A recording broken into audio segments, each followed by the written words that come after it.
संपूर्ण राज्यामध्ये बहुतांश भागामध्ये सध्या पावसाचा धुमाकूळ पाहायला मिळतोय। पुणे, सांगली, सातारा, सोलापूर, अहिल्यानगर या जिल्ह्यांना पावसाने चांगलंच झोडपलेलं आहे। मुसळधार पावसाने जालना आणि बुलढाण्यामध्ये शेतकऱ्यांचं मोठं नुकसान झालंय। शिरूर तालुक्यामधील करंदी गावात ढगफुटी सदृश्य पाऊस झाला। करंदी गावातली ओढे नाले दुथडी भरून वाहत आहेत। ओढ्यावरून पाणी वाहत असल्यामुळे स्थानिकांना त्याच पाण्यातून प्रवास करावा लागतोय। आंबेगाव तालुक्यातून वाहणाऱ्या घोड नदीला पूर आलाय। घोड नदी मे महिन्यामध्ये प्रथमच दुथडी भरून वाहते।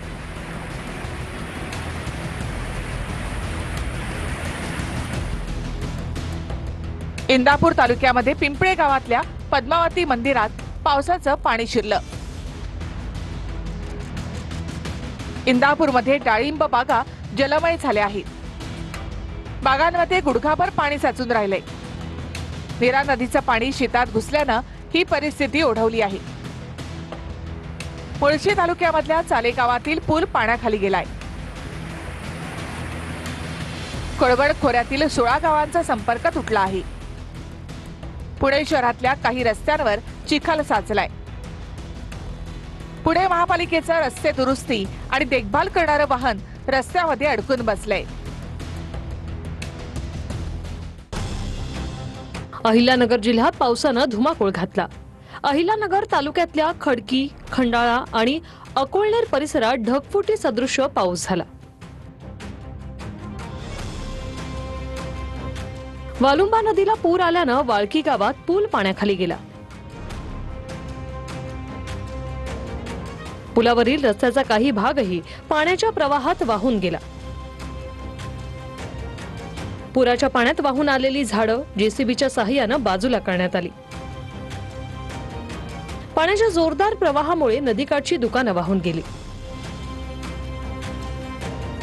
पुराच्या पाण्यामुळे खंडाळा गावातल्या शेतीचं मोठं नुकसान झालं। जोरदार पाऊस आणि वाऱ्यामुळे पिकं आणि विजेचे खांब भुईसपाट झाले। वाऱ्यामुळे अनेक झाडं उन्मळून पडली। काही झाडं पुराच्या पाण्यात वाहून गेली। अहिल्यानगरच्या अकोले तालुक्यातलं आंबीत धरण ओव्हरफ्लो झाले। साधारणतः जून महिन्याच्या अखेरीस भरणारं आंबीत धरण यंदा मात्र मे महिन्यातच भरून वाहतंय।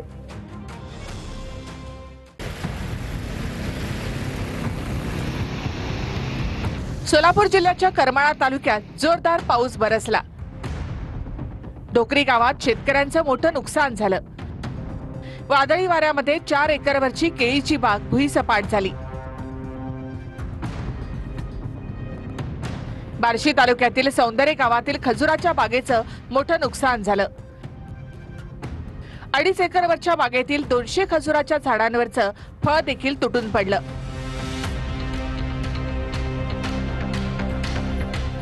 मुसळधार पावसामुळे बार्शी तालुक्यामधल्या आगळगाव गावात कांद्याचं नुकसान झालं। काढणीला आलेला उन्हाळी कांदा पावसाच्या पाण्यामध्ये भिजला। जालना जिल्ह्यातल्या बदनापूर तालुक्यात ढगफुटी सदृश्य पाऊस बरसला। दुधना नदी सध्या दुथडी भरून वाहते। मे महिन्यात पहिल्यांदाच दुधना नदीला पूर आलाय। बदनापूर तालुक्यातील वाहेगाव, वाकुळणी या गावात अतिवृष्टी झाली। जोरदार पावसामुळे शेतांमध्ये पाणी साचून राहिले। धोपटेश्वर गावात एका शेतकऱ्याची विहीर जोरदार पावसामुळे ढासळली। धोपटेश्वर गावात मोसंबीच्या फळबागांचंही प्रचंड नुकसान झाले। वाऱ्यामुळे मोसंबी गळून पडली आहे। हातातोंडाशी आलेला शेतकऱ्यांचा घास पावसानं हिरावून नेलाय। बुलढाणा जिल्ह्यालाही पावसानं झोडपलं। पश्चिम विदर्भाची जीवनवाहिनी असलेली पूर्णा नदी मे महिन्यातच प्रवाहित झाली। नदीकाठी असलेल्या विटभट्टी परिसरात पाणी शिरलं। शेवगाव ते संग्रामपूर रस्त्यावर जोरदार वाऱ्यामुळे झाडं उन्मळून पडली। अनेक ठिकाणी विद्युत खांब आणि तारा रस्त्यावर कोसळल्या. नाशिक जिल्ह्यामध्ये जोरदार पाऊस बरसला. मुसळधार पावसामुळे अनेक हेक्टरवरच्या शेतीचं नुकसान झालंय. शेतात काढून ठेवलेला कांदा पावसात भिजल्यानं खराब झाला. येवला तालुक्यातील नेखेडा गावातल्या कांदा उत्पादक शेतकऱ्यांचं मोठं नुकसान झालं. 10 ते 12 शेतकऱ्यांचा काढणीला आलेला 30 एकरवरचा कांदा पाण्यात भिजला. येवला तालुक्यातल्या देशवाने गावात 60 फूट खोल विहिरीचा कठडा खचला. शेजारी साठवलेले कांदे विहिरीत गेल्यामुळे शेतकऱ्याचं दुहेरी नुकसान झालं. निफाडमध्ये सुद्धा शेतात साठवलेला कांदा पावसाच्या पाण्यामध्ये भिजला.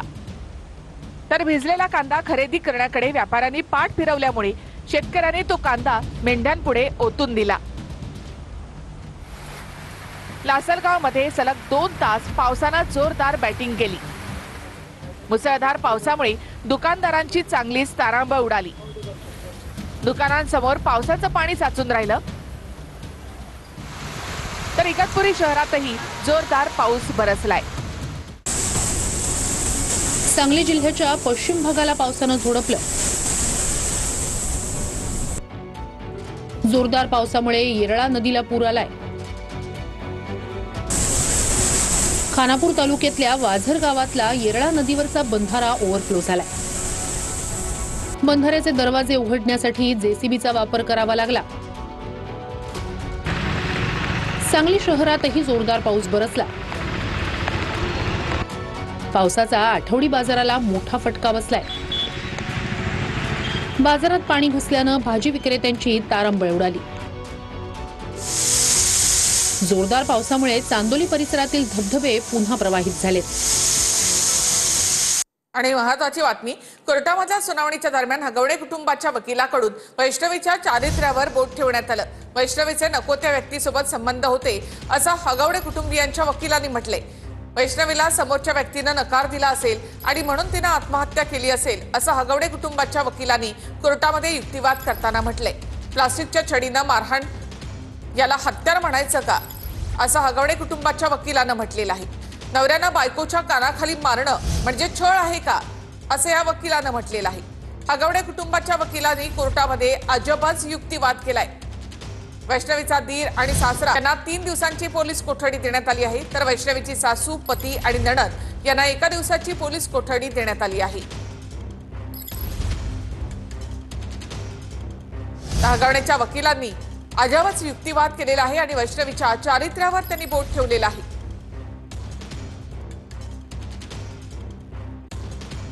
तर कोर्टामध्ये काय झालं ते आपण पाहूया. त्या वैष्णवीचे नको त्या व्यक्तीसोबत संबंध होते, तिचे चॅट पाहिले होते असं आरोपीच्या वकिलांनी कोर्टामध्ये युक्तिवाद करताना म्हटलं. त्या व्यक्तीने नकार दिल्यामुळे वैष्णवीनं आत्महत्या केली असेल असं आरोपीच्या वकिलांनी म्हटले.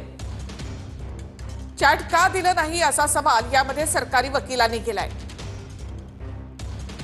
जखमा दिसल्या आहेत याचा तपास करायचा आहे असा युक्तिवाद सरकारी वकिलांनी कोर्टामध्ये केला. प्लास्टिकच्या छडीला हत्यार म्हणायचं का असं आरोपीच्या वकिलांनी म्हटले. 18 तारखेला त्या मुलाचा साखरपुडा झाला, त्यासाठी ती कॉल करत होती असं आरोपीच्या वकिलांनी म्हटले. आरोपीचा मोबाईल हस्तगत करायचा आहे, त्यात शूटिंग असण्याची शक्यता आहे असं सरकारी वकिलांनी म्हटले. हगवणे कुटुंबाकडे 5 कोटींच्या गाड्या आहेत. 40 लाखाच्या गाडीसाठी छळ का करतील असा युक्तिवाद आरोपीच्या वकिलांनी केलाय. हगवणे कुटुंबाचं सोनं घरच्या व्यवसायासाठी गहाण ठेवलंय असं आरोपीच्या वकिलांनी म्हटले.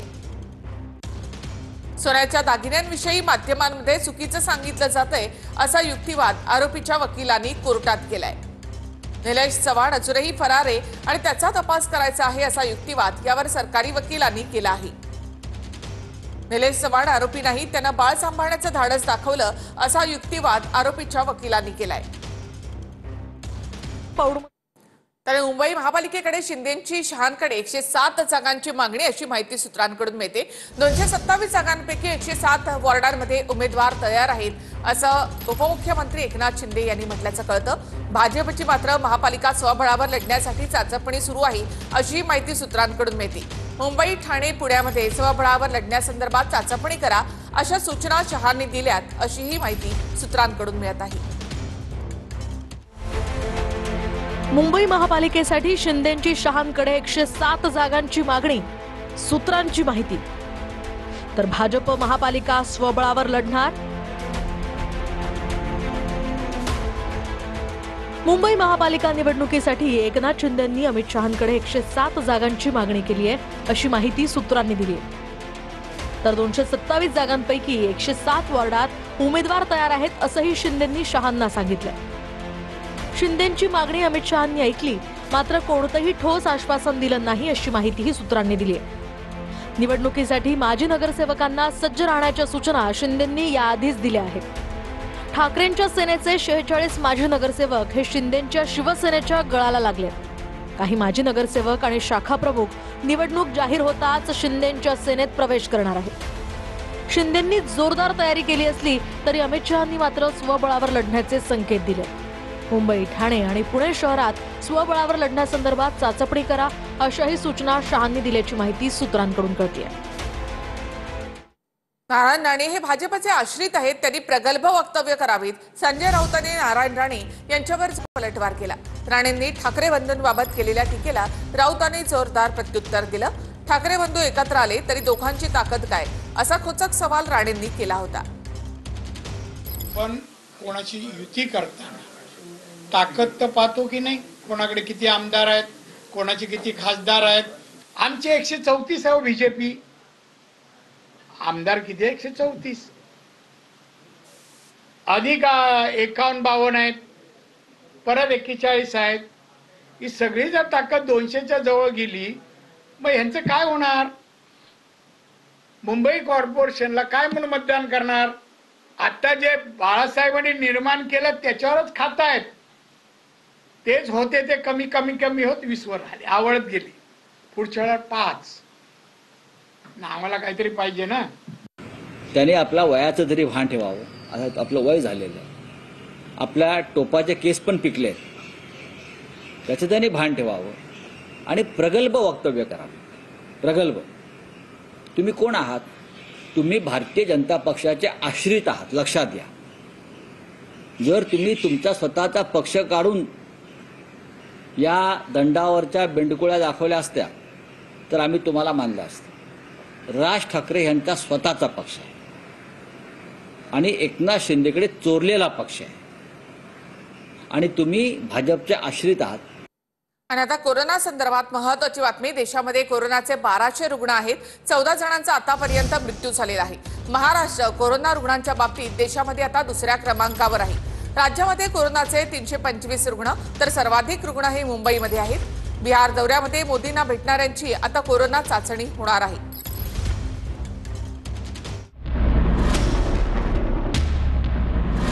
देशात कोरोनाचे 1200 रुग्ण, 14 मृत्यू. बिहार दौऱ्यामध्ये मोदींना भेटणाऱ्यांची होणार कोरोना चाचणी. महाराष्ट्र कोरोना रुग्णांच्या बाबतीत देशात दुसऱ्या क्रमांकावर आहे. राज्यात कोरोनाचे 325 रुग्ण असून यातले सर्वाधिक रुग्ण मुंबईमधले आहेत. सर्वात जास्त 430 रुग्ण केरळमध्ये आहेत. महाराष्ट्रामध्ये 325, केरळमध्ये 430, कर्नाटकात 100, गुजरातमध्ये 64, दिल्लीमध्ये 104 रुग्ण आहेत. सध्या 19 राज्यांमध्ये कोरोनाचे रुग्ण आहेत. भारतात कोरोनाचे 4 व्हेरियंट सापडले आहेत. LF7, XFG, JN1, NB181 हे कोरोनाचे 4 व्हेरियंट सापडले आहेत. हे 4ही व्हेरियंट्स चिंताजनक नाहीत असं WHO म्हटलंय. भारतात सर्वात जास्त रुग्ण JN1 या व्हेरियंटचे आहेत. पंतप्रधान नरेंद्र मोदी यांच्याजवळ 100 मीटरच्या आत जे असतील त्यांची कोरोना टेस्ट करण्याचा निर्णय बिहार प्रशासनानं घेतलेला आहे. संजय शिरसाट यांनी पंचतारांकित हॉटेलची खरेदी प्रक्रिया सुरू केली आहे. संभाजीनगर शहरातील विट्स हॉटेलची खरेदी प्रक्रिया सुरू आहे. शिरसाट यांच्याकडून मुलाच्या नावाने विट्स हॉटेलची खरेदी करण्यात आली. लिलाव प्रक्रियेमधून मुलाच्या नावाने हे हॉटेल ते विकत घेत आहेत. 67 कोटी रुपयांमध्ये विट्स हॉटेलची खरेदी केली जाते अशी माहिती मिळते. या महाराष्ट्रातली बेरोजगारांची संख्या जी पाहता म्हणजे मंत्र्यांची मुलं 100 कोटीचा प्रॉपर्टी विकत घेत आहेत. प्रश्न असा आहे की हे पैसे आले कुठून, अचानक कुठून आले? जमिनीतून झाडं उगवली यांच्या संभाजीनगरला. आणि मंत्री कुठल्या खात्याचे? तर सामाजिक न्याय, सोशल जस्टिस. आमचा मुलगा 67 कोटीला एक हॉटेल विकत घेऊ शकतो, हा या राज्यातला सोशल जस्टिस आहे. रुपाली चाकणकर यांची शासकीय सुरक्षेचा वापर रीलसाठी त्यांनी केला असा आरोप स्वराज्य पक्षानं केलेला आहे. रुपाली चाकणकर यांची सुरक्षा काढण्याची स्वराज्य पक्षाची मागणी आहे. स्वराज्य पक्षाचे प्रवक्ते धनंजय जाधव यांनी मुख्यमंत्र्यांना या संदर्भात पत्र दिलं आहे. राज्याचे गृहमंत्री माननीय देवेंद्रजी फडणवीस साहेब, महाराष्ट्रातील लाडके दादा अजितदादा पवार, त्याचबरोबर राष्ट्रवादी काँग्रेस पक्षाचे प्रदेशाध्यक्ष सुनील तटकरे साहेब, आपल्याला हात जोडून विनंती करतो. तुमच्या पक्षाची प्रतिमा मलिन होत आहे. कार्यक्षम असणाऱ्या महिला आयोगाच्या अध्यक्ष रुपाली चाकणकर यांनी जर मयुरी हगवणे प्रकरणामध्ये चांगल्या पद्धतीचा न्याय दिला असता, चांगली भूमिका पार पाडली असती, तर वैष्णवी हगवणेला आज मृत्यूला बळी जावं लागलं नसतं. त्यामुळे या रुपाली चाकणकर फक्त त्यांच्याकडे असणारं पोलीस प्रोटेक्शन, हे रील्स तयार करणं, लाईक्स मिळवणं आणि स्वतःचा एक समाज माध्यमांमध्ये दबदबा निर्माण करणं यासाठी वापरतात. त्यांना कोणापासून थ्रेट आहे, त्यांच्या जीविताला कोणापासून धोका आहे हे पुढे आलं. आणि जर ते नसेल तसं नाहीच आहे, तुम्ही त्यांची सुरक्षा तात्काळ काढा, तात्काळ यांचं प्रोटेक्शन काढा आणि यांचा राजीनामा देखील घ्या.